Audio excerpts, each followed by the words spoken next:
और सेलिन्ट्रेट किस में आ जाएगा? तो ये हो जाएगा कौन? हाइड्रा। याद रखिएगा, ये दोनों ही पूछता है कि हाइड्रा किस ग्रुप में आता है, तो सेलिन्ट्रेट ग्रुप में आता है। ठीक है, और कौन आ जाएगा? हाइड्रा के बाद कोरल आ जाएगा। कोरल द्वीप, कोरल रीफ इसी को ना बोलते हैं, परवाल। कोरल मतलब परवाल हो गया। एक होता है ऑरेलिया, ये भी याद रखिएगा। और प्लेंटीहेलमिन्थिस कौन आ जाएगा? फीता कृमि। और नीमेटोडा कौन आ जाएगा? गोल कृमि। याद रखिएगा, गोल कृमि जो होगा वो नीमेटोडा में आ जाएगा, और फीता कृमि किस में आ जाएगा? प्लेंटीहेलमिन्थिस में आ जाएगा। इतना तक याद हो गया ना? चलिए आगे देखिए, तो कौन आंसर हो जाएगा इसका? एक का 4, 1 4 4 3 1 2, 4 3 1 2, बी ना हो गया? बी हो गया, बी हो गया। आगे देखिए,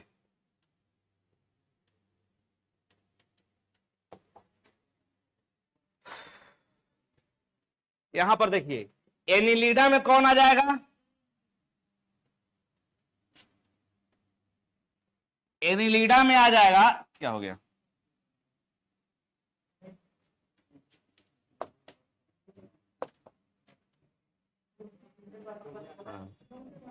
एनिलिडा में कौन आ जाएगा? एनिलिडा में आ जाएगा जोक, केचुआ। ठीक है, और एनिलिडा किसको कहते हैं? इसको में होता है वास्तविक देह गुहा। ठीक है, पहला का कौन हो जाएगा? वास्तविक देह गुहा। ऑर्थोपोडा ग्रुप को क्या हम लोग बोलते हैं? सबसे बड़ा ग्रुप। हाँ, सबसे बड़ा ग्रुप। 2/3 जो हम लोग इस पे जीव जंतु को देख रहे हैं ना, किस ग्रुप में आता है? आर्थोपोडा में आता है। यानी कि जो जंतु जगत का क्या हो जाएगा? सबसे बड़ा संघ। और सबसे छोटा संघ कौन हो जाएगा जंतु जगत का? पॉरीफेरा। ठीक है, कौन हो जाएगा? पॉरीफेरा। और मोलस्का वाला कौन हो जाता है? हाँ, खुला संवहनी तंत्र। मतलब मोलस्का में एक आता है घोंघा, सितुआ, मोती, ये सब आ जाता है। कि मतलब जिसका शरीर पर कठोर कैल्शियम कार्बोनेट का एक परत होता है। ठीक है, वो अपने मुलायम शरीर को उस कठोर परत में क्या कर लेते हैं? कवर कर लेते हैं, छुपा लेते हैं। ठीक है, तो उसको हम लोग मोलस्का ग्रुप में रखेंगे। और तीसरा है इकाइनोडर्मेटा। ठीक है, और ये भी क्वेश्चन इससे बहुत पूछता है कि जंतु जगत का वह कौन ऐसा जीव है जिसके शरीर पर कांटा पाया जाता है? तो इकाइनोडर्मेटा क्या हो जाएगा? इकाइनोडर्मेटा। जैसे स्टारफिश, स्टारफिश, समुद्री खीरा, समुद्री ऑर्चिन, ये सब जो होता है किसमें आता है? इकाइनोडर्मेटा में आता है। ठीक है, इकाइनोडर्मेटा में आता है। कांटो, त्वचा जो होता है कांटों से क्या होता है? आच्छादित होता है। मतलब उसके त्वचा पर क्या मिलता है? कांटा मिलता है। तो आंसर हो गया ना सही? 1 2 3 4, सीधा सीधी है। अब इसका कौन आंसर हो जाएगा? 1 हो जाएगा। 1 2 3 4। आगे देखिए,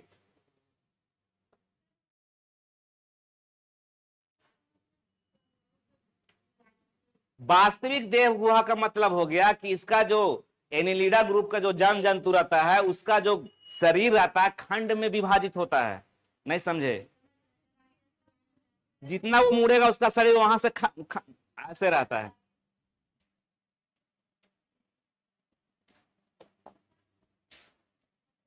ऐसे ऐसे रहेगा।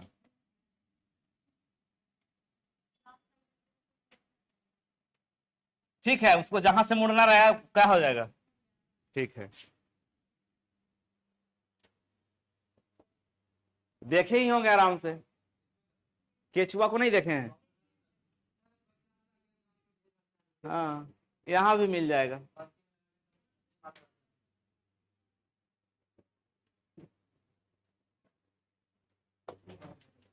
वर्टिब्रेट फाइलम के संदर्भ में निम्नलिखित कथनों पर क्या करना है? विचार करना। अच्छा, एक चीज बताइए, एक चीज आपसे हम लोग पूछते हैं, मनुष्य जो सांस लेता है किससे लेता है?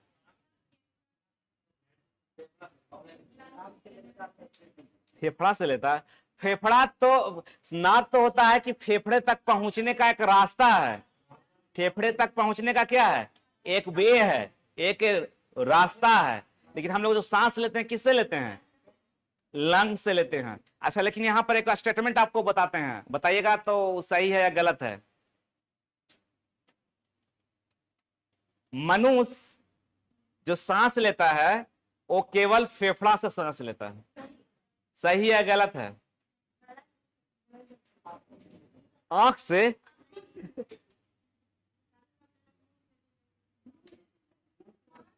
नाक का मुंह का तो कॉमन रास्ता, वो तो अंदर जाने का हुआ।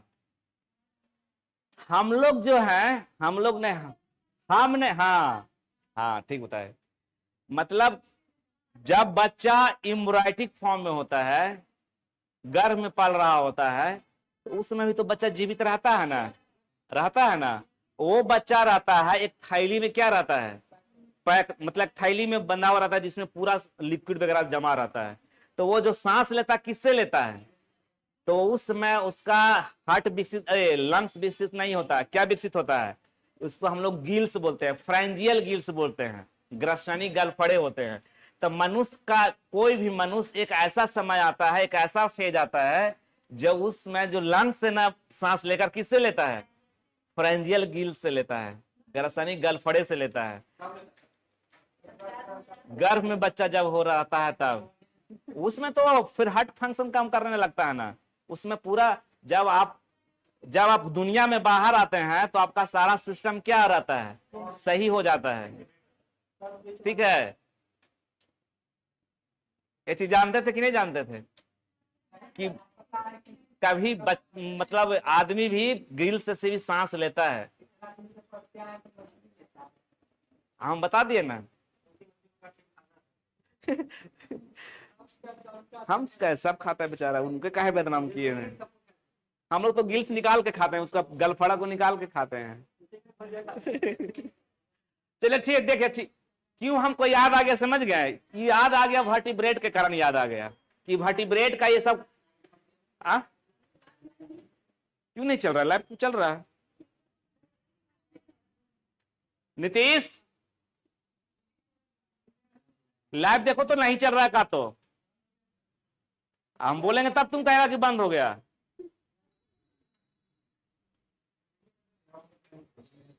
क्या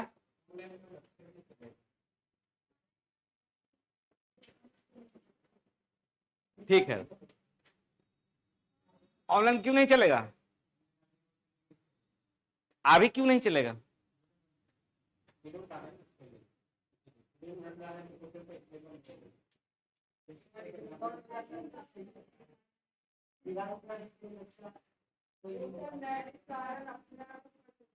रिकॉर्ड कर दीजिए, रिकॉर्ड फिर डाल दीजिएगा, क्योंकि बच्चा सब लोग रात में ना अथी करके फिर सब देखता है, स्पीड बढ़ा करके, वही ना, फिर नहीं तो फिर वही क्वेश्चन हम ले आएंगे, सिंगल सिंगल वाला वन लाइनर क्वेश्चन ले आएंगे। रिकॉर्ड कर दो, अच्छा ठीक, चलिए, कह रहा है नोटोकॉर्ड और प्रोटोकॉर्डेटा वर्ग के जंतुओं का एक लक्षण है। ठीक है, मतलब जो भी वर्टिब्रेट होते हैं, जो भी वर्टिब्रेट होते हैं उसमें क्या पाया जाता है जी, नोटोकॉर्ड पाया जाता है। ठीक है, ये सही है। वास्तविक मेरुदंड की उपस्थिति वर्टिब्रेट जंतुओं का एक क्या है, मेरुदंड क्या होता है, देखिए, नोटोकॉर्ड किसको कहते हैं, जब बच्चा छोटा अवस्था में रहता है ना, तो उसकी रीढ़ की जो हड्डी होती है उसी को हम लोग क्या बोलते हैं, मेरुदंड बोलते हैं। तो उस समय जो मेरुदंड होता है उसका उतना ज्यादा सॉलिड अवस्था में नहीं होता, किस अवस्था में रहता है, लिक्विड अवस्था में रहता है। और जैसे जैसे बच्चा डेवलपमेंट होते जाता है, उसका जो नोटोकॉर्ड हो जाता है लिक्विड से कैसा हो जाता है, सॉलिड में हो जाता है, ठोस में हो जाता है। ठीक है, तो जो भी वर्टिब्रेट जंतु में हो गए उसमें क्या पाया जाएगा, उसमें मेरुदंड क्या हो जाएगा, उपस्थित होगा, और नोटोकॉर्ड भी क्या होगा, उपस्थित होगा। इसलिए इसका आंसर कौन हो जाएगा, एक और दो दोनों हो जाएगा। हाँ, रीढ़ की हड्डी ही उसको बोल सकते हैं।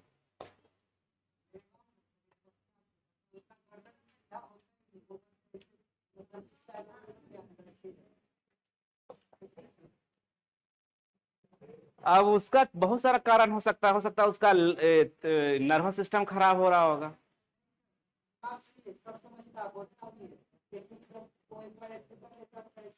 चलता उलता है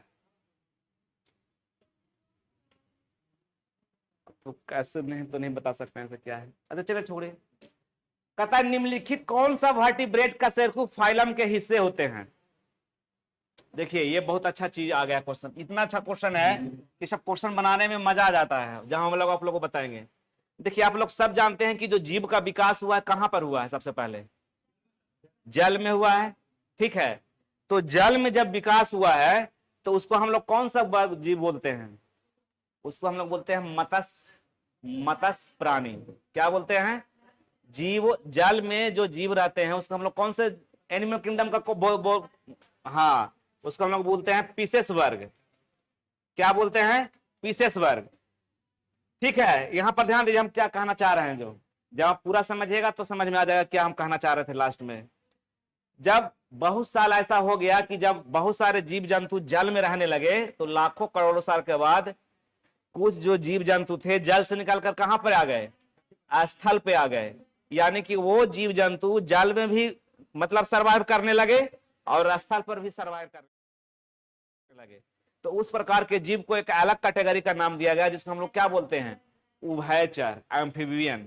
क्या उसको हम लोग बोलते हैं, एम्फीबियन, उभयचर। इसको हम लोग बोलते हैं उभयचर।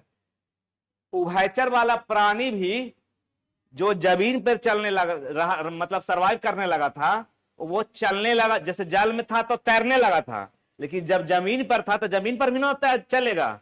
तो वो कैसा चल रहा था, रेंग कर चल रहा था। ठीक है, क्या चल रहा था, रेंग पर। रेंग कर मतलब वो ऐसा प्राणी जो जल में रहता था और पानी दोनों में रहता था, उसको हम लोग क्या बोल देते थे, उभयचर। और उभयचर वाला ही कोई प्राणी जो सिर्फ जल में जो स्थल पर या पृथ्वी पर ही रहता था, वो कैसे करके चलने लगा, रेंग के चलने लगा। तो उसको एक अलग कैटेगरी का नाम दे दिया। उसको क्या नाम दे दिए, उसको हम लोग बोल दिया रेप्टाइल्स वर्ग। क्या नाम दे दिए, रेप्टाइल्स वर्ग। आप बता, अब जैसे जेबरा का घेची या गर्दन इतना लंबा क्यों हो गया, वो सब अपना अपना जैसे आप लोग भी, हम लोग का पहले क्या था जी, पूंछ था ना, फिर हम लोग का पूंछ क्या हो गया, गायब हो गया। तो कहने का हमारा मतलब हो कि हम लोग अपने समय के अनुसार अनुकूल होते जाते हैं। ठीक है, इस एटमॉस्फेयर के अनुसार क्या होते जाते हैं, अनुकूल होते जाते हैं। हो सकता है कि आने वाला करोड़ों साल के बाद हम लोग का कान ही नहीं रहे। जैसे कान हम लोग को दिखाई दे रहा है ना, सिर्फ हल्का सा होल रहे, तो उसमें आप लोग को आंखें नहीं रहेगा, तो आंख नहीं रहेगा। वही तो हम बोल रहे हैं आप लोग को।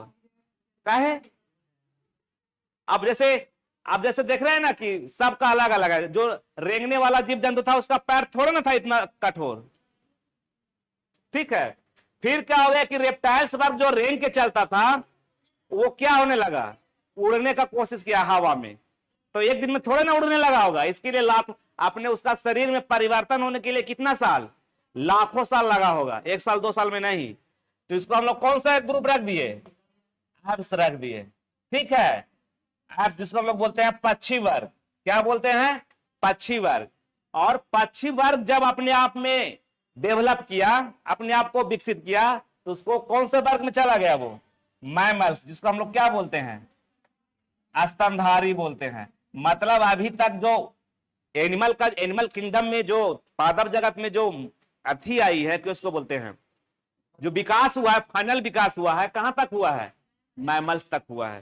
क्वेश्चन आपसे पूछेगा कि स्तनधारी का जो विकास हुआ है इसमें से किस वर्ग से हुआ है, दे देगा मत्स्य, एम्फीबियन, रेप्टाइल्स, पक्षी। तो पक्षी वर्ग से ना हुआ है, क्योंकि पक्षी वर्ग का ना ऊपर है। ठीक है, ये सीरीज आपको याद रखना है, पहले मत्स्य, फिर उभयचर, फिर सरीसृप, फिर पक्षी, उसके बाद स्तनधारी। ठीक है, फिर बताइए मछली में कितना हृदय होता है, 2 होता है। एम्फीबियन में कितना होता है, 3 होता है। रेप्टाइल्स में कितना हार्ट का चैम्बर होता है, 3 होता है। पक्षी में कितना होता है, 4। और मैमल्स में कितना होता है, 4। देखिए जैसे जैसे पक्षी का विकास होता जा रहा है वैसे वैसे हार्ट चैम्बर क्या हो रहा है, विकास होते जा रहा है। हो सकता है अगला वाला कोई और जो आएगा नाम देगा उसमें 5-6 हो जाए, कुछ भी हो सकता है। तो ये वाला याद हो गया ना, तब यही अगला क्वेश्चन सारा बनेगा। अब देखिए कह रहा है कि पीसेस मतलब मछली, एम्फिबियंस, रेप्टाइल, एप्स, मैमल्स, दिए गए कूट का प्रयोग कर सही उत्तर क्या करना है, चुनना है। तो कौन सा वर्टिब्रेट का सेरकूप फाइलम के हिस्से हैं, कौन आंसर हो जाएगा इसमें? कैसे?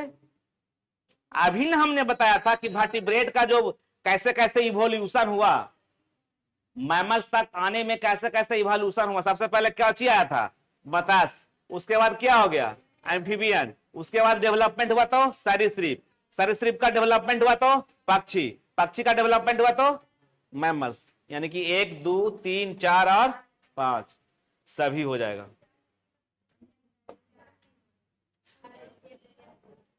अगला देखिए, इतना प्यास कैसे लग रहा है।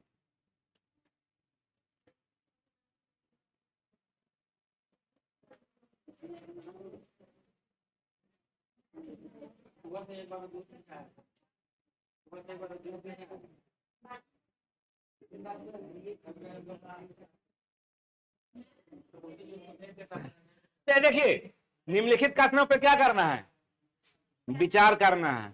क्या विचार करना है कि उपयुक्त विशेषताओं में से कौन सी विशेषताएं मत्स्य, उभयचर तथा वर्गों में समान रूप से क्या होती है, नहीं पाई जाती है, इसमें विशेषता बताना है।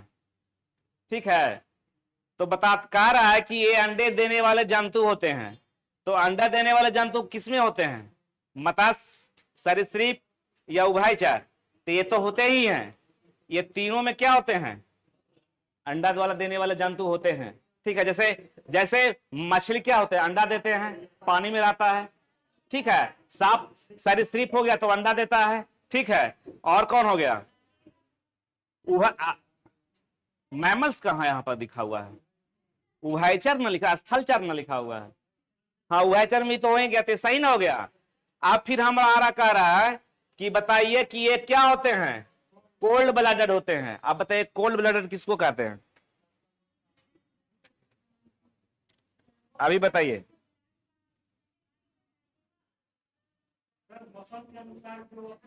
हाँ हाँ वेरी गुड, वैसा जीव जो अपना टेम्परेचर, शरीर का टेम्परेचर वातावरण के अनुसार क्या करते हैं, चेंज करते हैं, मतलब बढ़ाते हैं या घटाते हैं।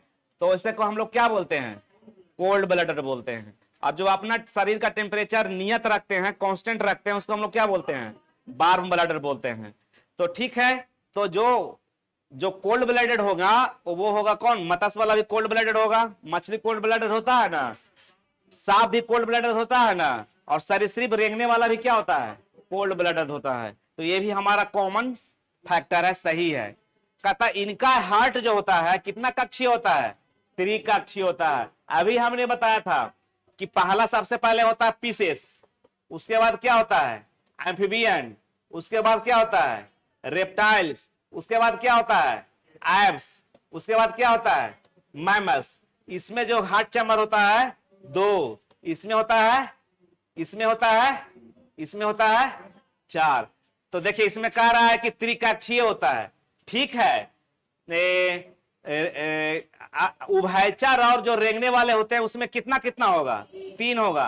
लेकिन जो मछली में होगा वो कितना होगा, 2 ना हो जाएगा। तो यही ना आंसर हो जाएगा। तक पूछ रहा है नहीं पाई जाती है, तो क्या वाला हो जाएगा, तीसरा ना हो जाएगा। कितना गहराई का क्वेश्चन था, इसलिए मैंने पहले वो वाला बताया था आपको ये। हाँ देखते नहीं है, जब गुस्सा में होता है तो कितना जल्दी उसका शरीर फैलता है, सब होता है। समझ में आया, ये वाला याद रहेगा ना, तो इधर वाला याद रखिएगा, 2 3 3 4 4 होता है।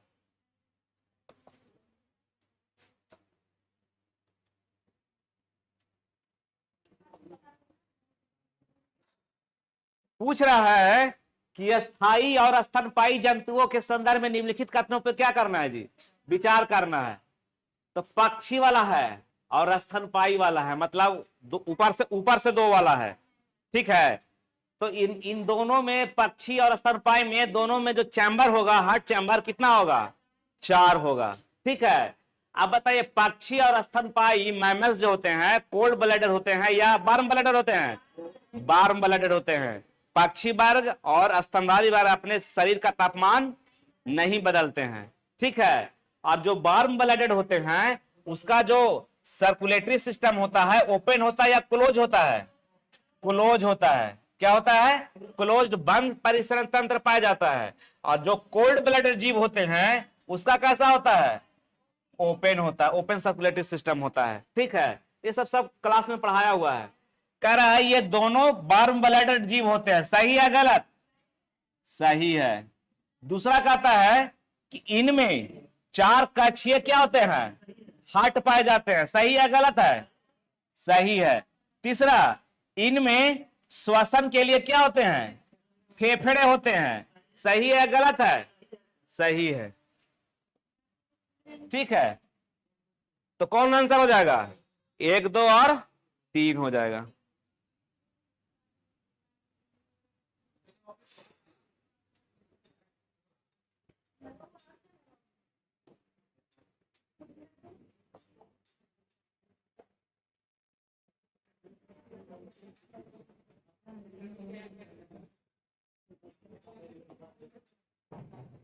देखिए अगला क्वेश्चन आप लोग सब जानते होंगे कि जीवों के वैज्ञानिक नाम पद्धति के संदर्भ में निम्नलिखित कथनों पर क्या करना है?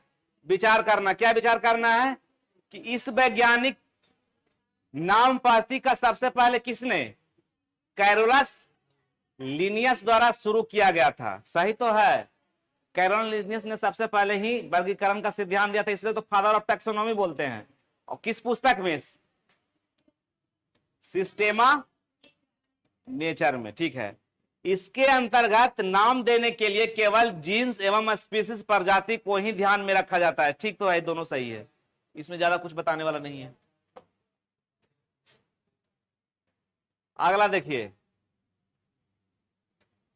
अगला बताइए, कह रहा है कि निम्नलिखित में से कौन सा उभयचर नहीं है? कौन नहीं है उभयचर? मेंढक का छोटा छोटा जो बच्चा होता है उसी को टोड बोलते हैं, टेडपोल बोलते हैं। मेंढक, टोड, सैलामेंडर, दूसरा होता है समुद्री घोड़ा। तो समुद्री घोड़ा होगा ना, जिसको हम लोग हिप्पोकैम्पस बोलते हैं। हिप्पोकैम्पस जो होता है वो मत्स्य वर्ग में आता है। किसमें आता है? मत्स्य वर्ग में आता है, उभयचर में नहीं आता है। लेकिन छोटा छोटा का मतलब क्या, कितना छोटा समझ लिए? उसके बच्चे को हम लोग टोड बोलते हैं, टेडपोल बोलते हैं, वही टोड हो गए। हाँ, फिश है। समुद्री घोड़ा, समुद्री बाघ, समुद्री गाय, हाँ सब मछली में आते। आगे देखिए, भीष्मा। सब लोग लगता है ना कि विश्वकर्मा पूजा मनाने में लग गए। ठीक है, तो हम लोग भी मनाएंगे साथ में ना। अगला देखिए, निम्नलिखित में से कौन सा सरीसृप, सरीसृप मतलब क्या हो गया? रेंगने वाला। रेंगने वाला इसमें कौन है बताइए? किंग कोबरा कैसे चलेगा? रेंग के ही चलेगा। छिपकली भी क्या चलेगा? रेंग के ही चलेगा। कछुआ भी कैसा चलता है? रेंग के ही चलता है। और ऑस्ट्रिच मतलब क्या होता है? सुतुर मुर्ग। तो आंसर कौन हो जाएगा? चालाक कितना है, इंग्लिश में लिख दिया ऑस्ट्रिच लेकिन उससे हम लोग भी ज्यादा चालाक हैं। तो कछुआ कैसे चलता है?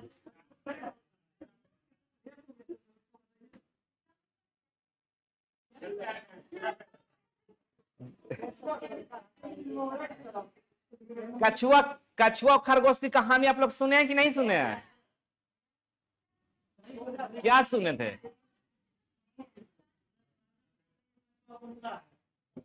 उड़ता नहीं है, जंप करता है। जंप इतना करता है कि यहां से एक बार जो जंगली जो खरगोश होगा ना, यहां से जंप करेगा तो वहां तक चला जाएगा, काजल कितना दूर चला जाएगा एक बार जंप में। कछुआ जंप नहीं करता है।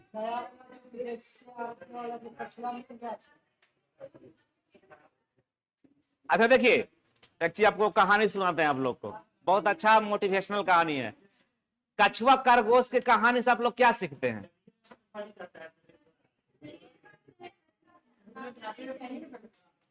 जैसे दोनों का क्या गुण है? कछुआ बहुत धीमे धीमे चलता है और खरगोश क्या है? तेज दौड़ता है। तो अपने जीवन में भी ना कछुआ खरगोश से बहुत इंस्पिरेशन लेना चाहिए। हम लोग आप समझते हैं कि हम लोग को बचपन में खरगोश और कछुआ की कहानी क्यों पढ़ने के लिए मिला था, और इस कहानी से अच्छा कोई मोटिवेशनल कहानी नहीं है आपके लिए। ठीक है, शुरू शुरू बच्चे जब घर से आते हैं तो वो खरगोश की तरह होते हैं। ठीक है, शुरू शुरू घर से आएंगे या शुरू शुरू जब कोचिंग पकड़ेंगे तो वो पूरा पढ़ेंगे 1 महीना तक। जो एनर्जी लेवल शुरू क्लास में रहता है, मतलब शुरू के 10-15 क्लास में, लास्ट क्लास तक उतना एनर्जी नहीं रह पाता। तो जब रेस लगा कछुआ खरगोश में, कहानी आपको सुनाते हैं। जब कछुआ और खरगोश में रेस लगा, कछुआ कहानी में जब रेस लगा तो बोला कि कछुआ क्या था, खरगोश क्या सोचा मन में कि तो हम तो घमंड से वो चूर हो गया। क्या चूर हो गया कि हमरा छोड़कर कौन सा रेस जीतेगा। रेस जब स्टार्ट हुआ तो कुछ देर के बाद तो कछुआ तो खरगोश तो बहुत आगे निकल गया। पीछे मुड़ के देखा तो क्या था, कछुआ था नहीं। गर्मी का सीजन था तो सोचा पेड़ के नीचे थोड़ा सा क्या कर लेते हैं, आराम कर लेते हैं। अब थोड़ा सा हवा चला तो क्या हुआ, नींद आ गया। और कछुआ रेगुलर बेचारा क्या करते रहा, चलता रहा चलता रहा चलता रहा। उसको उठाने थोड़ा ना जाएगा, उसको तो कंपटीशन जीतना ना है जी। अपना लक्ष्य को प्राप्त कर लिया और क्या हो गया, जीत गया। तो आप पे क्या, इस कहानी को आप पे क्या सीख मिला? कहना यह हुआ कि ऐसा नहीं है कि 10 दिन पढ़ाई आप 10-10 घंटा कर लिए और फिर 1 महीना क्या किए, आराम के। नहीं, 2 घंटा ही पढ़िए, 3 घंटा ही पढ़िए, कोई 4 घंटा ही पढ़िए, लेकिन रेगुलर पढ़िए, डेली पढ़िए। मतलब अपने स्टडी को क्या कीजिए, कंटिन्यू कीजिए। नहीं है कि 1 महीना पढ़ के फिर छोड़ दीजिएगा तो फिर वापस उतना ही चला जाएगा। आपसे कमजोर लड़का जो रहेगा वो रेगुलर पढ़ने के चक्कर में या रेगुलर अपना स्टडी कंटिन्यू करने के चक्कर में वो आपसे आगे निकल जाएगा। क्योंकि आप तो सोचते हैं कि हम तो बहुत पढ़ने में तेज हैं, 10 दिन में तो खत्म ही कर लेंगे लूसेंट। ठीक है, तो इसका कछुआ का कहानी आप लोग इतना ही तक सुने हैं। 4 कहानी है कछुआ का। हाँ, तो इसमें क्या हुआ, जब खरगोश का नींद टूटा तो कहा कि नहीं, एक मौका हमको और मिलना चाहिए। जब तक उसका नींद टूटा, जब तक तो रेस समाप्त हो चुका था। कछुआ क्या हो गया, विनर। कहने का मतलब हो गया कि जब दो साथी पटना में आते हैं, एक साथी पढ़ने में तेज होता है, एक साथी क्या होता है, कमजोर होता है। कमजोर होता तो समझता है कि हम तो पढ़ने में उससे कमजोर है, तो मेहनत क्या करता है, ज्यादा करता है। और जो पढ़ने में तेज है उसको क्या करता है, घमंड में चूर हो जाता है। तो जब रिजल्ट आता है तो कमजोर व्यक्ति का क्या हो जाता है, सिलेक्शन हो जाता है, और तेज पढ़ने वाला व्यक्ति को सिलेक्शन नहीं हो पाता है। तब उसका अहंकार टूटता है, फिर पुनः तैयारी में क्या होता है, जुटता है, कहता कि एक बार फिर रेस होना चाहिए। ठीक है, फिर एक बार रेस होता है। तो अब जो रेस होता है, हाँ, जैसे अब उससे आगे ना बढ़ेगा, अब उससे थोड़ा ना पीछे जाएगा, तो रास्ता में अब रास्ता थोड़ा चेंज हो जाता है, बीच में पानी दे देता है। ठीक है, क्या हो जाता है, बीच में पानी दे देता है। अब क्या होता है,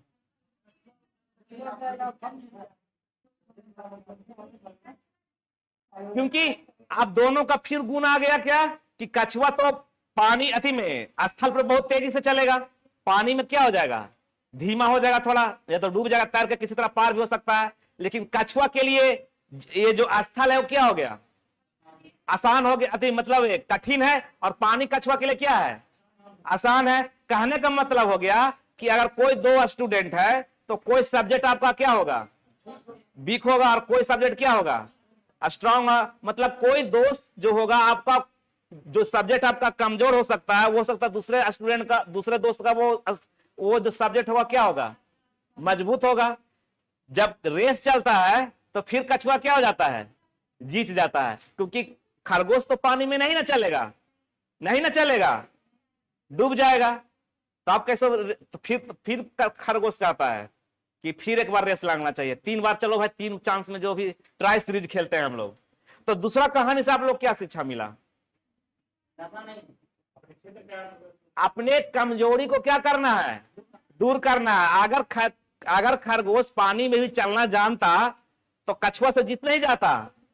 तो दूसरा गलती में आप लोग सीखिए कि हमारा क्या कमजोरी हमारे शरीर में है, मतलब हमारे शरीर के अंदर, शरीर में नहीं, पढ़ने में कौन सा सब्जेक्ट हमारा कमजोर है। ठीक है। तीसरा जब होता है तो कछुआ और खरगोश में क्या हो जाता है, मित्रता हो जाती है, दोस्ती हो जाती है। अब दोनों साथ में पढ़ाई करता है। जो सब्जेक्ट आपका कमजोर होता है वो आप दोस्त आपको में हेल्प करता है, और जो आपके दोस्त का जो क्षेत्र मजबूत होता है, कमजोर होता है, वो उसको आप क्या करते हैं, हेल्प करते हैं। तो जब क्या होता है, जब रेस स्टार्ट होता है कछुआ और खरगोश में, तो वही फिर रास्ता चुना जाता है। तो जब जमीन पे रेस होता है तो कछुआ खरगोश के पीठ पे बैठ जाता है। ठीक है। और जब पानी जाता है रास्ता में, तब खरगोश कछुआ के पीठ पर क्या हो जाता है, सवार हो जाता है, और दोनों रेस को क्या करता है, कंप्लीट करता है, और दोनों को क्या किया जाता है, घोषित, विनर घोषित किया जाता है। माने कि आपने दोनों कमजोरियों को क्या कर लिया, वो शेयर कर लिया। तो उसी तरह पढ़ाई में भी होना चाहिए।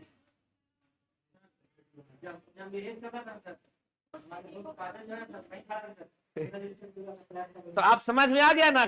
और बहुत सारा, इसको हम 5-7 स्टेटमेंट दे सकते थे आपको, लेकिन उतना लंबा समय नहीं जाना है।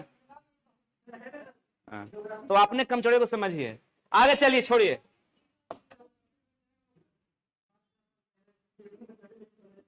आगे देखिए, निम्नलिखित में से कौन सा जंतु क्या है जी, स्तनपायी नहीं है। ठीक है। अब देखिए, डॉल्फिन, व्हेल, मगरमच्छ और सील, कौन होगा इसमें आंसर? सील मछली है। सील जो है, सील जो मछली है, सील है जो अपने आप में करंट उत्पन्न करने वाली मछली है। इसको छुइएगा ना तब बहुत 440 वोल्ट का झटका लगेगा। ठीक है। तो इसमें आंसर हो जाएगा, कौन सा हो जाएगा, इसमें मगरमच्छ हो जाएगा आंसर। ठीक है। बाकी डॉल्फिन क्या है, स्तनपायी है। व्हेल क्या है, सील भी क्या है। तो आंसर कौन हो जाएगा, मगरमच्छ। आगे देखिए, हम बीमार क्यों होते हैं। ठीक है। देखिए, 4 गो आपको बीमारी का नाम दिया गया है। ठीक है। अब यहां से बीमारी वाला 2-4 क्वेश्चन आएगा, उसके बाद डाइजेशन वाला आएगा, फिर रेस्पिरेशन वाला आएगा टॉपिक। ठीक है। बहुत अभी अब वो वाला थोड़ा लेंदी वाला खत्म हो गया, प्लांट वाला, एनिमल वाला थोड़ा सा लेंदी था, लेकिन क्वेश्चन उसी से आता है। ठीक है। और ये सब क्वेश्चन जब आप बनाइएगा ना, तो आपको स्कोर यहां से कहां कर देगा, क्योंकि ये सब स्टूडेंट सब वाला क्वेश्चन नहीं बना पाएंगे। जो पढ़े हैं वही क्वेश्चन बना पाएंगे, सब ये सब क्वेश्चन तो सब बनाएगा। ठीक है। अब देखिए यहां पर क्या है, मलेरिया। मलेरिया किससे होता है, प्रोटोजोअल बीमारी है। तो ये डी का कौन हो जाएगा, ये सब ज्यादा इसमें क्या देना है। डेंगू किससे होता है, वायरस से होता है। किससे होता है, वायरस से होता है। फील पाम किसको बोलते हैं, कृमि से होता है। फील पाम मतलब, हाँ, पैर हाथी पाप जो होता है ना, फाइलेरिया जिसको हम कह सकते हैं। ठीक है। और एक हो गया पेप्टिक अल्सर, अल्सर बीमारी, इसको अल्सर बोलते हैं। अल्सर किससे होता है, तो बैक्टीरिया से होता है। ठीक है। आगे देखिए, कौन कौन हो गया तो जी, एक का हो गया 4, एक का 4, एक कैसे दिया हुआ है, अच्छा एक उल्टा किया हुआ है।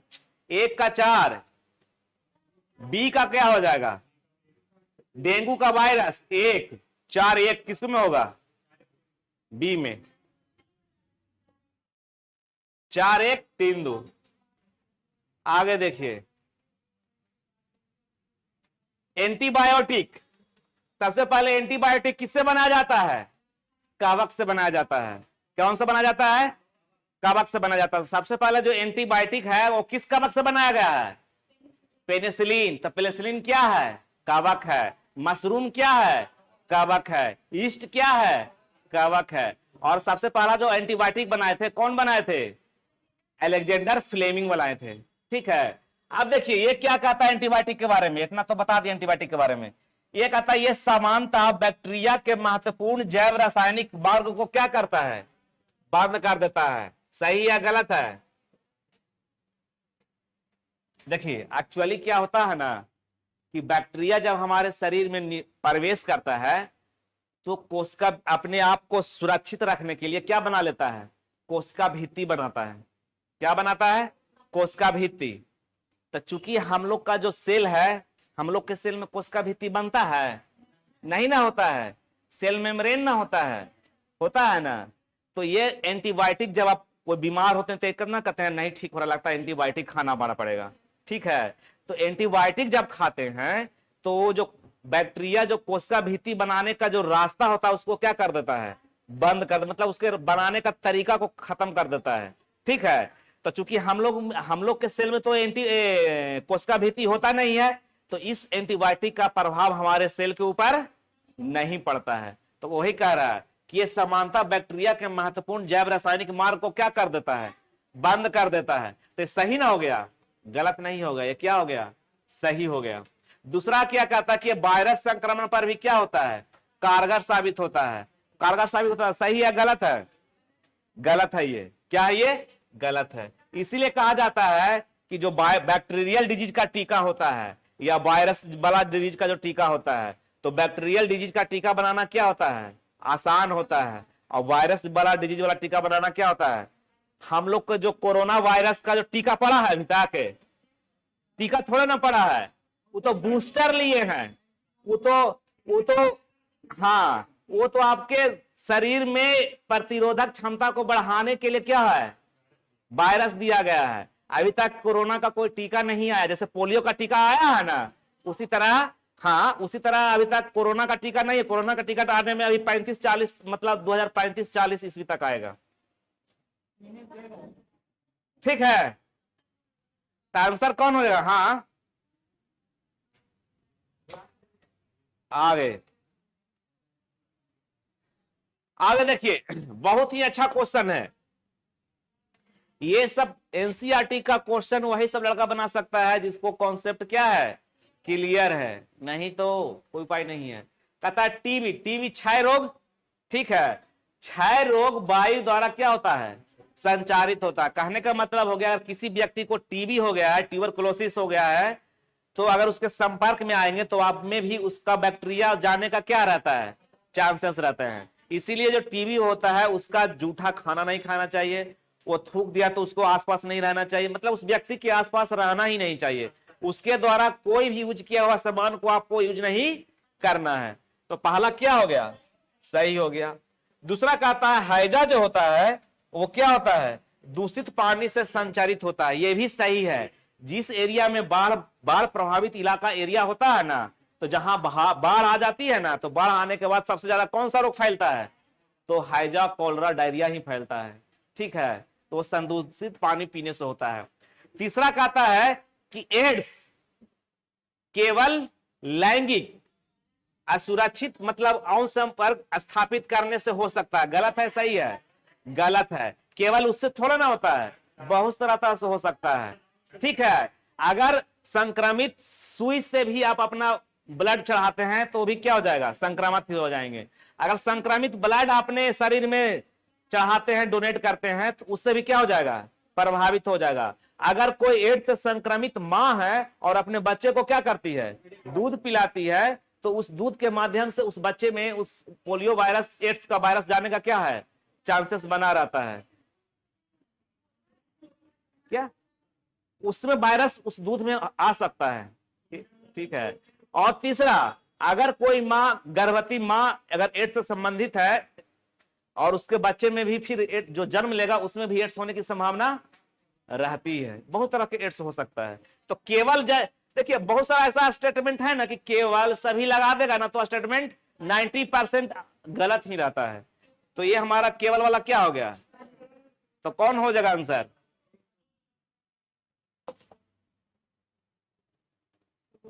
चार नंबर में देखिए क्या कहता है,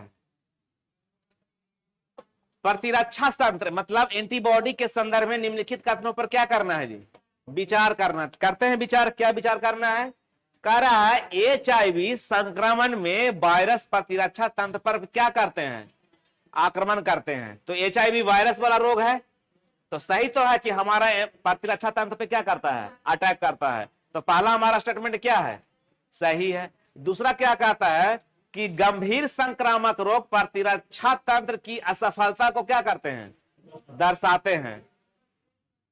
ठीक तो है। हमारा शरीर जो है 24 आवर्स संक्रमित पदार्थों से क्या करता है, लड़ते रहता है। क्या करते रहता है, लड़ते रहता है। अगर कोई गंभीर बीमारी जैसे आपको टीबी हो गया या आपको क्या होता है कोई भी मतलब गंभीर बीमारी हो गई, इसका मतलब है कि आपका प्रतिरक्षा तंत्र क्या हो गया, कमजोर हो गया। तो गंभीर संक्रामक रोग प्रतिरक्षा तंत्र की असफलता को क्या करते हैं, दर्शाते हैं। सही तो है ये भी स्टेटमेंट। और तीसरा क्या कह रहा है कि टीकाकरण का सामान्य नियम यह है कि शरीर में विशिष्ट संक्रमण प्रविष्ट कराकर प्रतिरक्षा तंत्र को क्या कर सकते हैं, मूर्ख बना सकते हैं। सही है गलत है, ये बताइए। ये भी स्टेटमेंट हमारा क्या है, सही है। इसका कहने का मतलब हो गया ये कि अगर हमारा शरीर कोई ऐसा गंभीर बीमारी से लड़ रहा है जो कभी ना लड़ा हो, जैसे कोरोना था। क्या था, कोरोना था। कोरोना से हमारा शरीर क्या था जी, अनजान था ना, अनजान। तो जब हमारे वो शरीर में प्रवेश किया तो ज्यादा खतरनाक हो गया, क्योंकि हमारे शरीर का जो प्रतिरक्षा तंत्र था उससे कैसे लड़े उसके बारे में उसको जानकारी ही नहीं थी, तो कैसे लड़ता। ठीक है। तो इसीलिए जो फर्स्ट बार जब उस तरह का कोई बीमारी आपके शरीर में घुसेगा तो आपको ज्यादा हानि करेगा, और वही दूसरा बार जब घुसेगा तो हमारा शरीर को उसके लड़ने के बारे में क्या है, उसके ताकत और उसके कमजोरी के बारे में पता हो जाता है। ठीक है। तो दूसरे बार में जब इंटर करता है तो उसको बारे में उससे हम अच्छे से लड़ पाते हैं। तो ये वही कह रहा है कि तो फिर हमने क्या किया कोरोना में, कि जो कोरोना से ठीक व्यक्ति हो गया तो अपने आप में कोरोना से लड़ने के लिए एंटीबॉडी बना लिया ना, तो उस प्लाज्मा को निकालकर, उस एंटीबॉडी को निकालकर हम किसी दूसरे में क्या कर दिए, डाल दिए। तो वो भी हमारा शरीर जब वो इंटर किया तो लड़ने के लिए तो पहले ही से सीख गया था दूसरे व्यक्ति में, तो वो भी सीख गया। वही बोल रहा है कि प्रतिरक्षा तंत्र को क्या करता है, मूर्ख बनाया जाता है। मूर्ख मतलब हो गया, नहीं समझे इसका स्टेटमेंट का मतलब, डालने से समझ में आ गया कि इस समझ में आया कि हम पहले से भी इस व्यक्ति को हम लोग क्या कर सकते हैं। कोई आपको मोटिवेशन करे, चलो उसको हम लड़ा देते, उसको हम हरा देंगे आप, लेकिन जान रहे हैं कि वो हमसे क्या है, कमजोर, मतलब कमजोर है, लेकिन पहली बार उसे मिल रहे हैं। लेकिन कोई आपको सपोर्ट कर दिया, तो किसी दूसरे में कोई एंटीबॉडी डाल रहे हैं तो इसका मतलब आपको सपोर्ट कर रहा है ना, ये कहने का मतलब हो गया। तो ये भी हमारा क्या हो जाएगा, सही हो जाएगा। तो कौन हो जाएगा, 1, 2 और 3। अगला देखिए, वायरस मानव शरीर में प्रवेश करते हैं और अपनी जीवन प्रक्रिया के लिए हमारे क्या करते हैं, मशीनरी का उपयोग करते हैं। सही है, क्योंकि वायरस जो है जब उसको हम लोग बोतल में बंद करके रखते हैं तो इनएक्टिव फॉर्म में रहता है। ठीक है। और जैसे ही कोई सजीव में वायरस प्रवेश करता है तो हमारे सारा, उसके पास कुछ नहीं होता है, हमारा कोशिका से ही वो सारा वर्क करवाने लगता है काम। ठीक है। उसको अपने पास कुछ तो होता ही नहीं है। तो ये हमारा क्या है, ये सही है। और एडवर्ड जेनर ने चेचक के टीके की क्या किया था, खोज किया था। ये भी क्या है, सही है। तो आंसर कौन हो जाएगा, 1 और 2।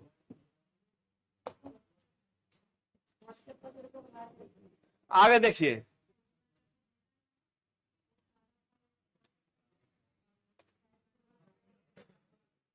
अगला क्या कह रहा है, इधर देखिए, कह रहा है कि हरे पेड़ पौधे सूरज की किरणों की उपस्थिति में कार्बन डाइऑक्साइड को ग्लूकोज में क्या करते हैं, बदल देते हैं। सही है गलत है, क्योंकि आप लोग जानते हैं कि फोटोस्थेसिस प्रकाश संश्लेषण करने के लिए CO2 चाहिए, सनलाइट चाहिए, और क्या चाहिए, वाटर एंड मिनरल चाहिए। ये सब जब मिलता है तो क्या बनाता है, ग्लूकोज बनाता है ना।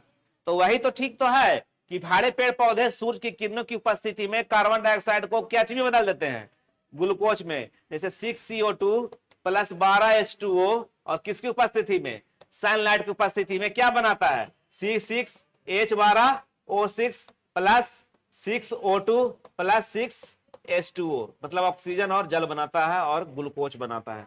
तो ये हमारा क्या हो गया, सही तो हो गया। दूसरा कहता है कि बहुत से समुद्री जंतु समुद्री जल में घुले कार्बोनेट से अपना क्या करते हैं, कवच बनाते हैं। सही तो है। घोंघा, सितुआ, मोती जो होता है उसका क्या होता है, उसका जो कवच रहता है कैल्शियम कार्बोनेट से ना बना रहता है। तो दूसरा भी हमारा क्या हो गया, सही हो गया। तो आंसर कौन हो जाएगा, एक और दो दोनों। आगे देखिए,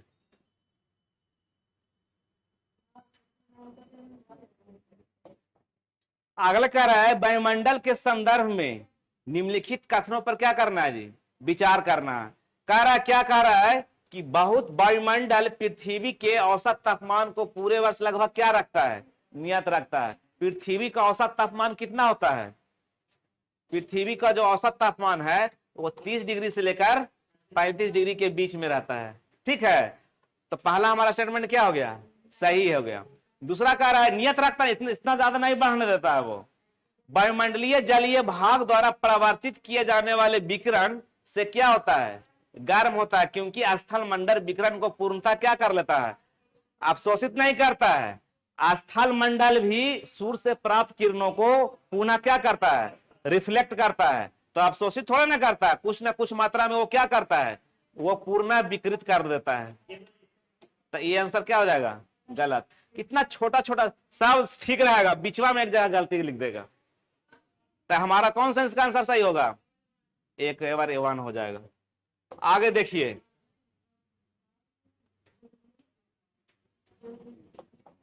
कहता है एक क्षेत्र से दूसरे क्षेत्र में वायु की गति क्या कहलाता है, पवन का निर्माण। सही तो है। मान लिया कि ये दो क्षेत्र है, ठीक है, इस क्षेत्र में ज्यादा गर्म हो गया तो इसके आसपास की वायु भी क्या हो जाएगी, ज्यादा गर्म हो जाएगी। ज्यादा गर्म हो गई तो आसपास का गर्म हो गई तो वायु ऊपर ना उठ गई, ऊपर जब उठ गई वायु तो इसके आसपास का क्षेत्र क्या हो गया, खाली हो गया।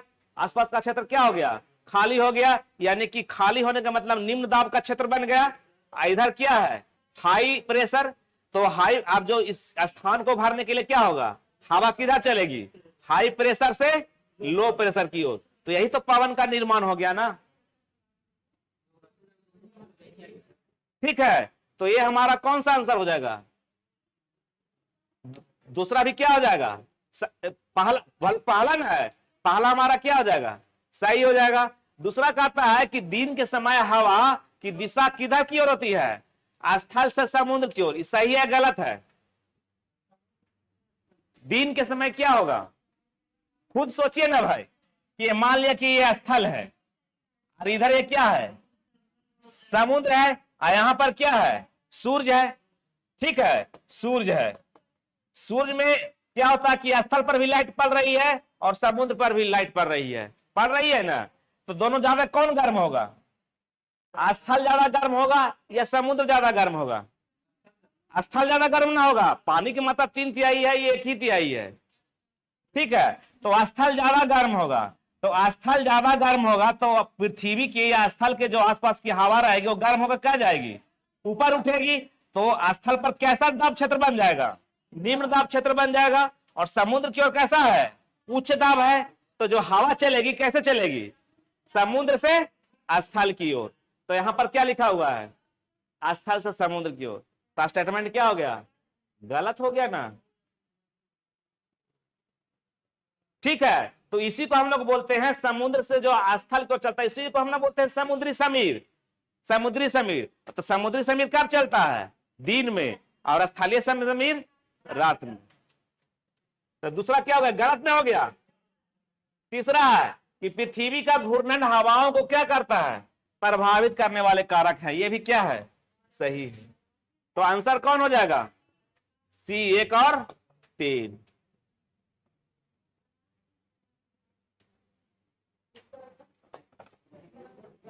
यहां ध्यान दीजिए, क्या हो गया, थोड़ा सा रेस्ट चाहिए क्या आप लोग का, आ चले आगे देखिए। क्वेश्चन तो इतना अच्छा है,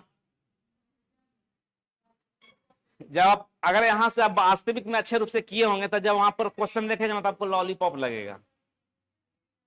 ठीक है, हमको तो जैसा लग रहा है। आ? अब हम क्या कहें, वहां तो वहां पर तो रिकॉर्ड तो हो रहा है। अब देखिए अगला क्या कह रहा है कि जलवाष्प के संघनन में धूल कण के छोटे छोटे नाभिकों के रूप में कार्य करते हैं। सही तो है, क्योंकि हमारे वायुमंडल में कण भी है और क्या है, जलवाष्प भी है। तो जब हमारा जो जलवाष्प संघनन होता है, कंडेंसेट होता है, वर्षा किसके कारण होता है, संघनन के कारण ना।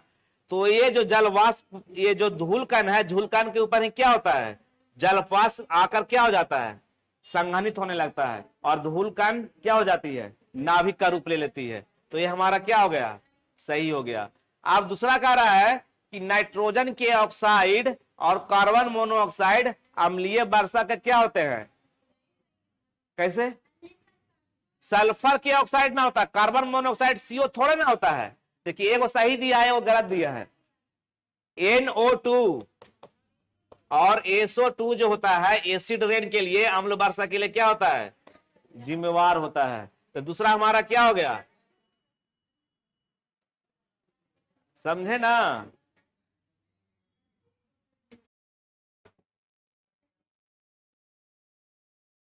क्या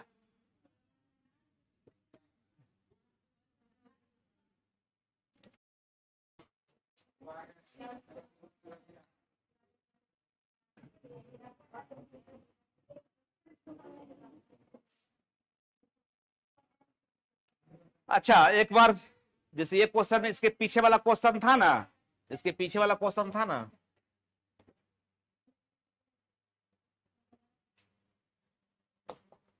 देखिए एक चीज आप बताइए। क्वेश्चन पूछता है कि बिजली के चमकने से, आकाश में जो बिजली चमकता है, कौन सा गैस उत्पन्न होता है,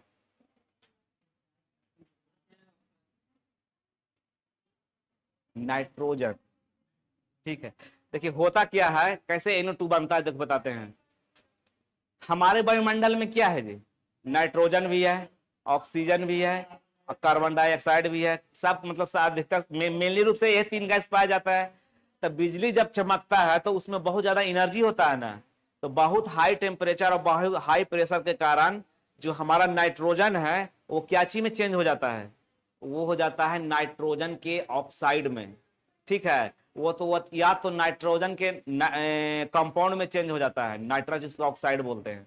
और जब वही नाइट्रस ऑक्साइड जब वर्षा गिरता है ना, तो उसमें वर्षा में घुल के क्या होते हैं, हाँ मतलब उस जल को अम्लीय बना देते हैं।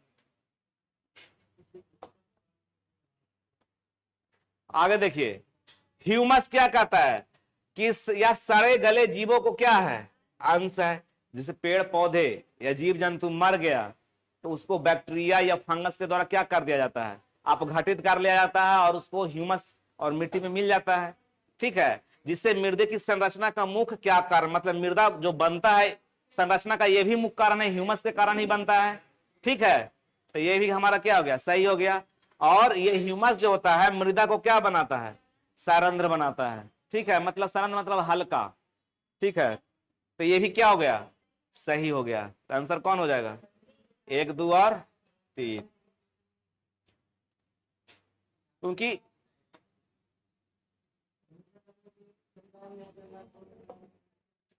देखिए कह रहा क्या, वायुमंडलीय नाइट्रोजन के संबंध में बताना है कि कुछ बैक्टीरिया को छोड़कर दूसरे जीव रूप नाइट्रोजन को क्या चीज में, नाइट्रेट्स तथा नाइट्राइट्स में क्या करने हैं, बदलने में सक्षम नहीं है। तो कहता कुछ सभी बैक्टीरिया को नहीं, कुछ बैक्टीरिया जो दलहनी पौधे में पाए जाते हैं, राइजोबियम और कौन, एक और कौन है, राइजोबियम और नहीं याद नहीं आ रहा है। ठीक है, एक राइजोबियम याद रखिए। मतलब 2 बैक्टीरिया है ऐसा कि जो दलहनी पौधे के जड़ों में पाए जाते हैं, वो नाइट्रोजन के क्या चीज में बदल देते हैं, नाइट्रेट या नाइट्राइट्स के रूप में बदल देते हैं। ठीक है, तो बदलने में सक्षम नहीं है। तो सही है गलत है, सही ना है। कुछ बैक्टीरिया को छोड़कर दूसरा जो भी बैक्टीरिया है उस नाइट्रोजन को नाइट्रेट्स और नाइट्रेट्स में बदलने में सक्षम नहीं है। सही तो है, सब बैक्टीरिया थोड़े ना है, तो ये सही हो गया। दूसरा कह रहा कि बिजली के चमकने से उत्पन्न उच्च ताप और दाब पर नाइट्रोजन के क्या चीज में बदल जाते हैं, नाइट्रोजन के ऑक्साइड में बदल जाते हैं। तो ये भी हमारा स्टेटमेंट क्या है, सही है, तो कौन हो जाएगा? 1 और 2। 7वां कह रहा है कार्बन चक्र, कार्बन साइकिल के बारे में बता रहा है कि वायुमंडल से कार्बन डाइऑक्साइड का उपयोग पौधों द्वारा प्रकाश संश्लेषण के माध्यम से ग्लूकोज बनाने में होता है। सही या गलत है? सही या गलत है? सही है, सही तो है कि ग्लूकोज बनाने में कार्बन डाइऑक्साइड का प्रयोग फोटोसिंथेसिस प्रकाश संश्लेषण में करता ही है, तो ये हमारा सही ना हो गया। और दूसरा कह रहा है कि जीवों द्वारा श्वसन की, देखिए ये बहुत ही अच्छा क्वेश्चन है, दूसरा जो स्टेटमेंट दिया हुआ है बहुत ही अच्छा दिया हुआ है। कह रहा है कि जीवों द्वारा श्वसन की क्रिया के माध्यम से ग्लूकोज को कार्बन डाइऑक्साइड में बदल दिया जाता है। सही है कि गलत है? सही ना है? ठीक है कि जीवों द्वारा श्वसन की क्रिया करके माध्यम से ग्लूकोज को क्या चीज में बदल, जैसे पेड़ पौधे श्वसन करते हैं तो उसमें भी वो कार्बन डाइऑक्साइड छोड़ते हैं, लेकिन कार्बन डाइऑक्साइड वो छोड़ते हैं वो उसका उपयोग किसके रूप में कर लेते हैं? भोजन बनाने में कर लेते हैं। इसीलिए कहा जाता है कि जो पेड़ पौधे जो है दिन में क्या करते हैं? कार्बन डाइऑक्साइड को अवशोषित करते हैं और ऑक्सीजन को क्या करते हैं? छोड़ते हैं। क्योंकि carbon dioxide 6CO2 plus 12H2O और सनलाइट की उपस्थिति में क्या बनाते हैं? ग्लूकोज बनाते हैं 612O6, और जल को क्या करते हैं? जल और ऑक्सीजन को क्या करते हैं? बाहर निकालते हैं। तो ऑक्सीजन को बनाने में ले रहे हैं और कार्बन डाइऑक्साइड को बनाने में ले रहे हैं और ऑक्सीजन को क्या कर रहे हैं? छोड़ रहे हैं। ठीक है, तो ये भी हम स्टेटमेंट हमारा क्या हो गया? सही हो गया। तो कौन हो जाएगा? 1 और 2। आगे देखिए,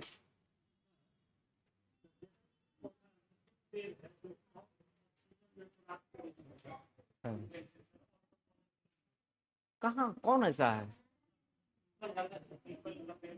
पीपल का पेड़ फोटोसिंथेसिस जितना ज्यादा करता है, जितना ज्यादा ऑक्सीजन छोड़ेगा वो फोटोसिंथेसिस ज्यादा करता है अन्य पेड़ पौधे के मुकाबले। नहीं, तो सीधे पूछता है कि रात में पेड़ पौधे के नजदीक नहीं सोना चाहिए। क्यों नहीं सोना चाहिए? क्योंकि रात में वो ऑक्सीजन को छोड़ते हैं और कार्बन डाइऑक्साइड को छोड़ते हैं और ऑक्सीजन को क्या करते हैं? लेते हैं, जिसके कारण क्या होता है उस पेड़ के आसपास किसकी मात्रा ज्यादा हो जाती है?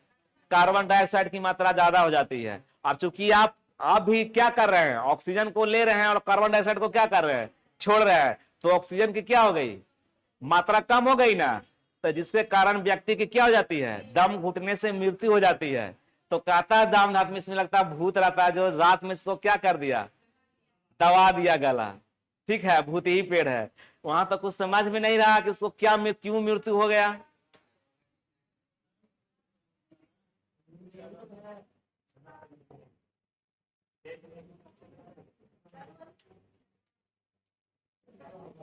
तो प्रॉब्लम नहीं बताए?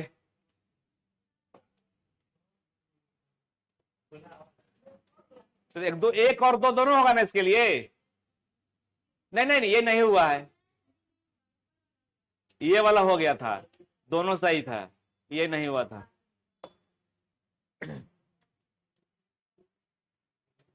ये अगर क्वेश्चन बना दीजिएगा आप लोग तो हम जान जाएंगे।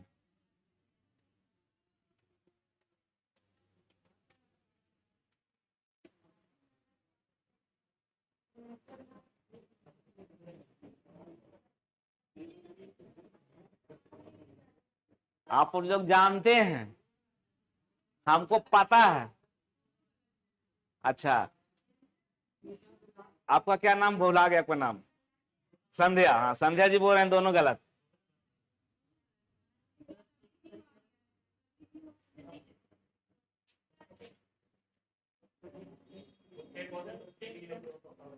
हाँ, जीव में कोई भी आ जाएगा। जीव मतलब पेड़ पौधे भी जीव ही हो गए। आप केवल 2। पहला सही है, पहला गलत है। अरे अच्छा, देखिए आप ही खुद सोचिए, फोटोसिंथेसिस का क्या सूत्र है, क्या फॉर्मूला है, मतलब क्या इक्वेशन है? 6CO2 प्लस 12H2O किसकी उपस्थिति में जी? सनलाइट की उपस्थिति में, सनलाइट की उपस्थिति में क्या बनाता है? C6H12O6 और बाहर क्या निकालता है? जल और ऑक्सीजन, मतलब 6H2O और 6O2। ठीक है, अब ये पहला क्या कर रहा है? कह रहा है पहला कि वायुमंडल में, ध्यान दीजिए क्या है, वायुमंडल में ऑक्सीजन केवल एक ही मुख्य प्रक्रिया है जिससे वो लौटती है। किसके द्वारा लौटती है? प्रकाश संश्लेषण के द्वारा लौटती है।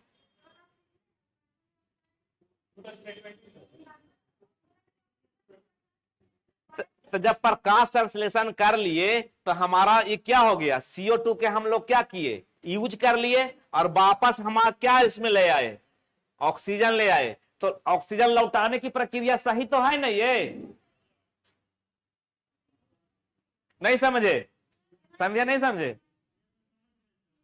कह रहा है कि वायुमंडल में ऑक्सीजन केवल एक ही ऐसी प्रक्रिया है, वो प्रक्रिया प्रकाश संश्लेषण है, जिसके माध्यम से ऑक्सीजन पुनः हमारे वायुमंडल में आता है।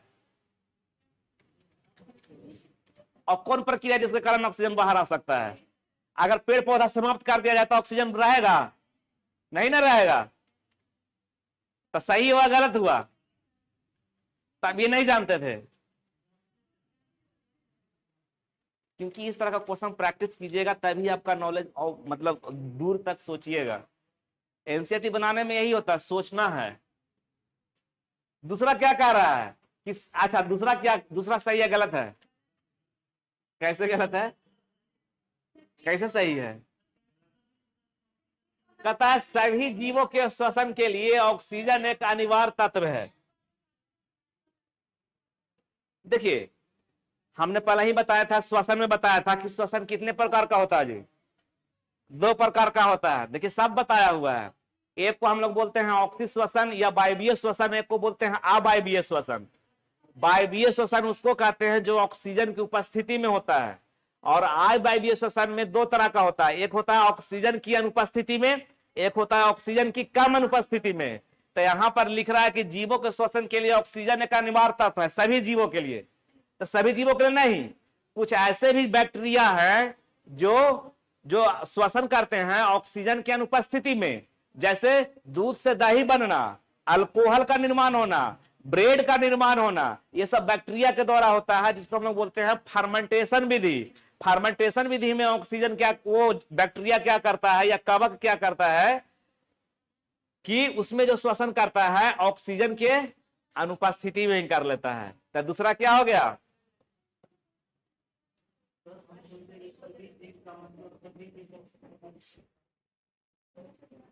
आप बताइए आप। हाँ, तो आंसर हो गया। तो कौन सा आंसर हो जाएगा इसमें बताइए? पहला सही होगा सिर्फ।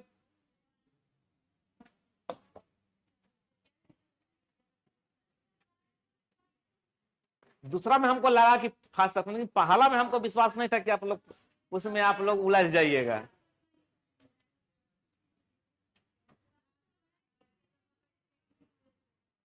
अच्छा, कितना और बच रहा है?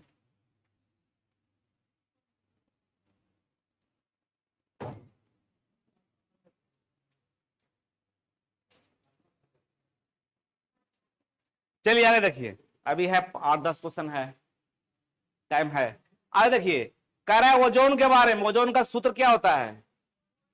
O3 होता है। ठीक है, कहता है यह एक ऐसी गैस है, विषैली गैस है। सही है ये। इसका स्मेल कैसा आता है? सड़े हुए मछली की अंडा,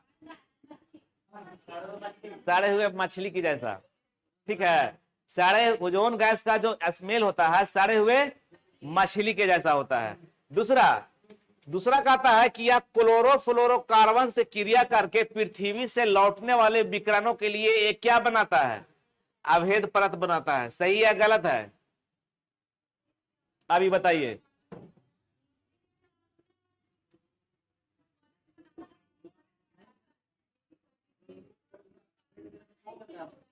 अब ये तो धीरे धीरे तोड़ ना देता है। जितना ज्यादा क्लोरोफ्लोरोकार्बन यूज कीजिएगा उतना ज्यादा हमारा ओजोन लेयर क्या होगा, टूटते जाएगा टूटते जाएगा। अब ये थोड़ा ना बनाएगा, ठीक है। तो यह क्लोरोफ्लोरोकार्बन से क्रिया, मतलब कहने का मतलब हो गया कि जितना सीएफसी गैस O3 के पास आएगा उतना O3 क्या चीज में बदल जाएगा, ये ऑक्सीजन में बदल, मतलब O3 धीरे धीरे क्या हो जाएगा, कमजोर होते चला जाएगा। इसकी परत क्या हो जाएगी, कमजोर हो जाएगी, ठीक है। तो जिसके कारण ये क्या हो गया, ये गलत हो गया। और यह सूर्य से आने वाले हानिकारक विकिरणों को क्या करती है, आप शोषण कर लेती है। तो ये क्या होता है, ठीक है, क्योंकि सूर्य से आने वाले अल्ट्रा वायलेट किरणें को पृथ्वी से आने पर क्या करती है, रोकती है। और ज्यादा सीएफसी जब O3 ये ओजोन गैस पर पहुंचेगा तो ये लेयर क्या हो जाएगा, कमजोर ना हो जाएगा। तो सूर्य से आने वाले अल्ट्रा वायलेट विकिरणों को ये रोक पाएगी, सीधे कहां पर आ जाएगी, पृथ्वी पे आ जाएगी। तो पहला कौन हो जाएगा, कौन आंसर हो जाएगा, 1 और 3। पहला सही ना है, क्या है, एक विषैली गैस है, सही ना है, दूसरा ना गलत है। आगे देखिए,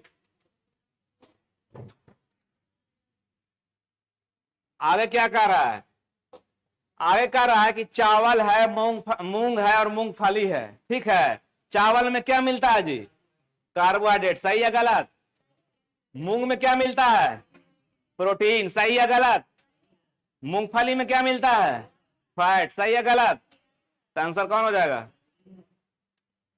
अवस्थान क्वेश्चन में आएगा। लेकिन हमको तो लगता है कि आप देखिए, कह रहा है कौन सा चारा फसल का मतलब पशुओं को खाने वाला, ठीक है।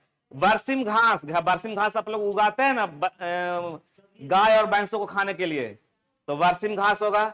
जई भी क्या करते हैं, घोड़ा खाता है ना, तो ये भी हो जाएगा। सुडहान घास ये भी है खाने वाला, तो कौन हो जाएगा, सभी हो जाएगा।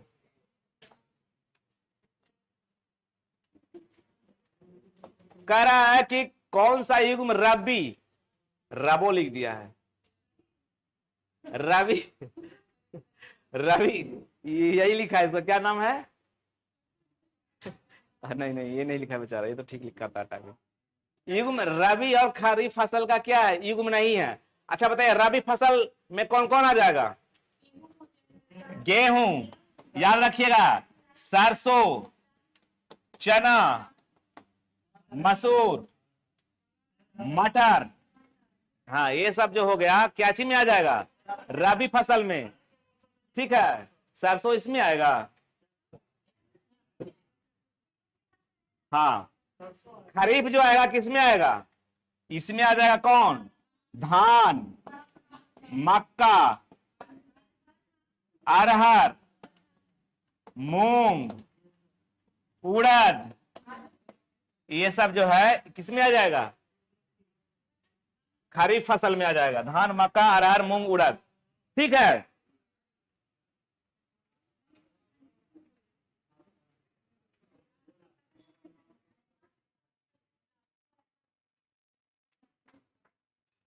हाँ, गेहूं, सरसों, चना, मसूर, मटर किसमें आ जाएगा, रबी में। धान, मक्का, अरहर किसमें आ जाएगा, खरीफ फसल में। आप कहता है कि रबी और खरीफ का क्या बनाना है, पेयर बनाना है, तो गेहूं रबी आ जाएगा और धान क्या आ जाएगा, सही तो है।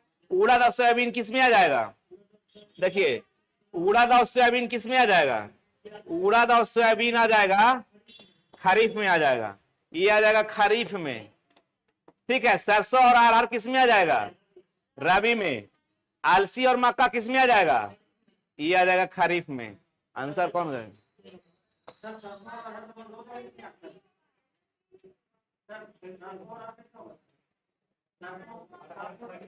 युग्म नहीं ना है, तो ये तो युग्म है, ये है उड़द और सोयाबीन आंसर हो जाएगा इसका। हाँ एक एक है,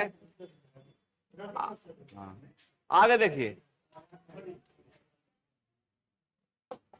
पौधों को देखना, पौधों खत्म कैसे हो जाएगा,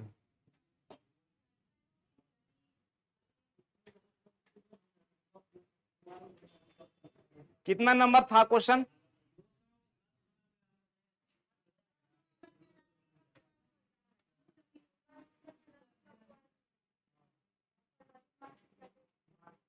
दो 210।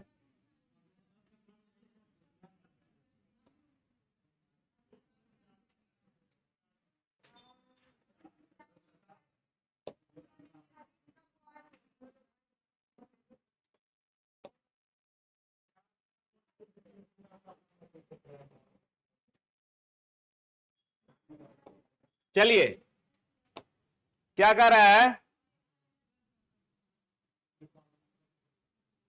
क्या हो गया जी? कह रहा है कौन सा युग्म, ये तो होएंगे हेलो। आगे देखिए, कह रहा है पौधों को पोषक, एक मिनट, हेलो। हम्म,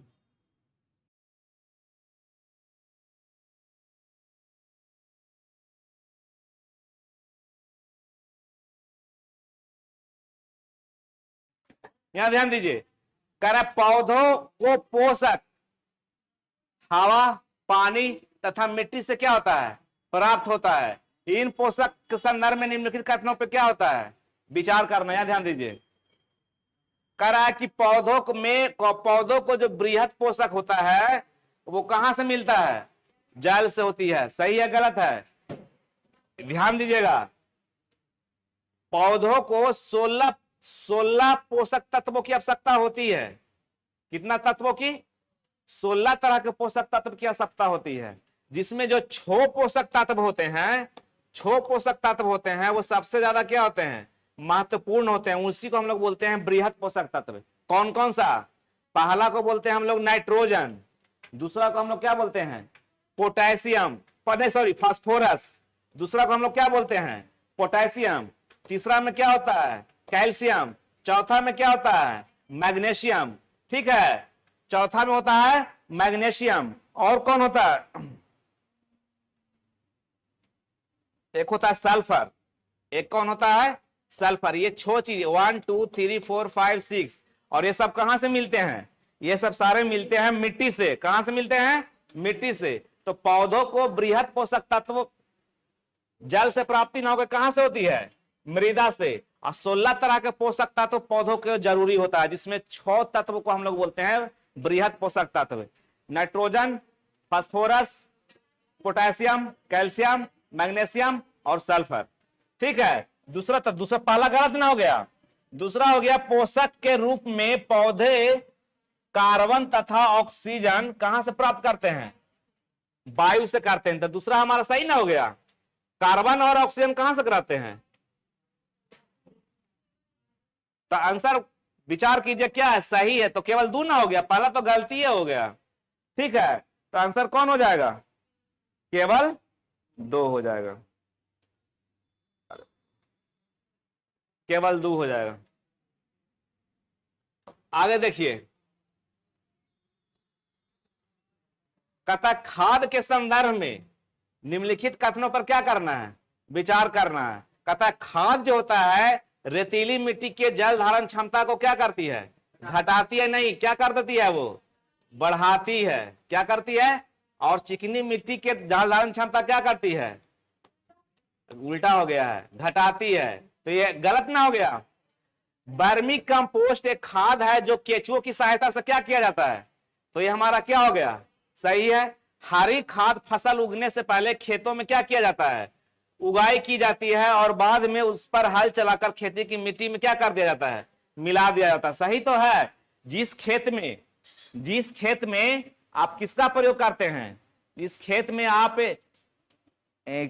मूंग का उपयोग करते हैं। मूंग फसल देखे हैं ना? ये होता है कब? धान से पहले के फसल होता है।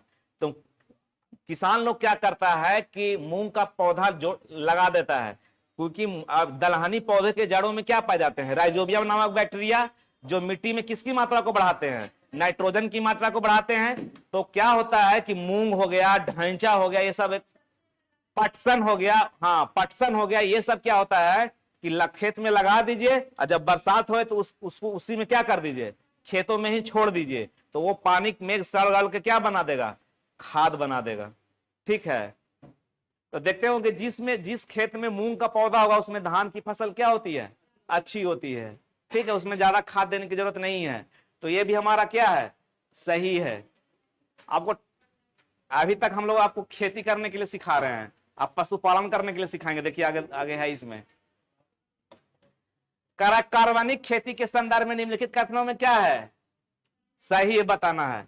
इसमें रासायनिक उर्वरक का उपयोग क्या होता है, काम या बिल्कुल ही नहीं होता। सही तो है। कार्बनिक खेती जिसको जैविक खेती बोलते हैं, केचुआ की मदद से पेड़ पौधों को गला के करते हैं, इसमें रासायनिक उपयोग का क्या होता है, अपेक्षित है। सही या गलत है। और इसमें रासायनिक उर्वरक जैविक खाद का उपयोग हेतु 50% का अनुपात क्या करते हैं, सुनिश्चित करते हैं। तो सही ना इसमें चुनाव करना है, तो पहला कौन हो जाएगा, ए हो जाएगा। हो गया, बस खत्म ही हो गया। मतलब ये वाला टॉपिक खत्म होने वाला है। कह रहा है कि अनाज भंडारण, जब किसान अपना अनाज का कटाई कर लेता है और अपने घर में स्टोर करता है तो किसका प्रयोग करता है जी, तो उसमें हल्दी करता है और नीम का पत्ती का करता है। 3 चीज का करता है, ये 2 चीज का करता है, हल्दी और नीम के पत्ती। तो कौन आंसर हो जाएगा, 1 और 2। और नील हरित शैवाल खेतों में डाला जाता है, जिसके कारण मिट्टी की उर्वरक क्षमता क्या हो जाती है, बढ़ जाती है। आगे देखिए, यह ध्यान दीजिएगा, मिश्रित फसल, एक होता है अंतरा फसलीकरण, एक होता है फसल चक्र। मिश्रित फसल क्या होता है कि 2 अथवा 2 से अधिक फसलों को क्या करना, एक साथ खेतों में उगाना, उसी को हम लोग क्या बोलते हैं, मिश्रित फसल। जैसे गेहूं जब हम लोग लगाते हैं तो सरसों लगाते हैं ना, इसलिए लगाते हैं 2 फसल कि कोई एक फसल नष्ट हो गया तो दूसरा फसल हमें क्या होगा, मतलब हमें खेतों मतलब उसका हानि कम होगा किसान का, उसी को हम लोग बोलते हैं मिश्रित फसल। एक के साथ 2 फसल करना। एक होता है अंतरा फसलीकरण, मतलब 2 फसलों में अंतर।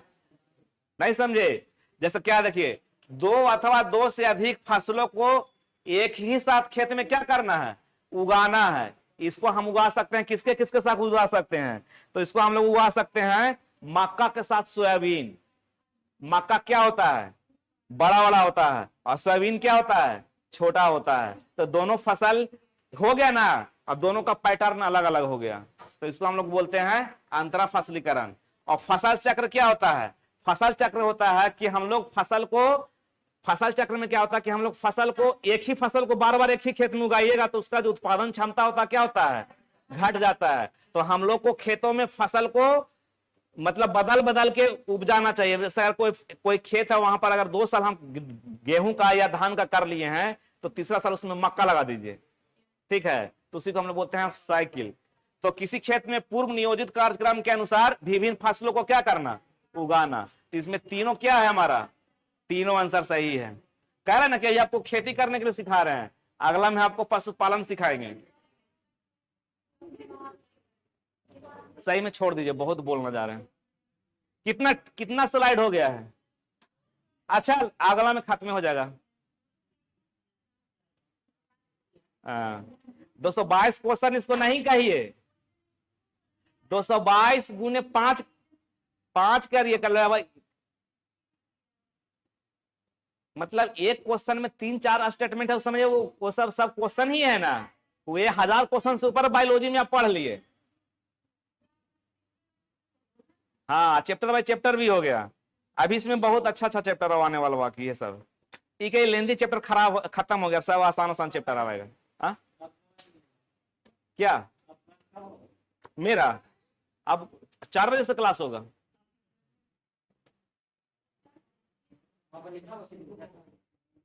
टाइम देख रहे थे।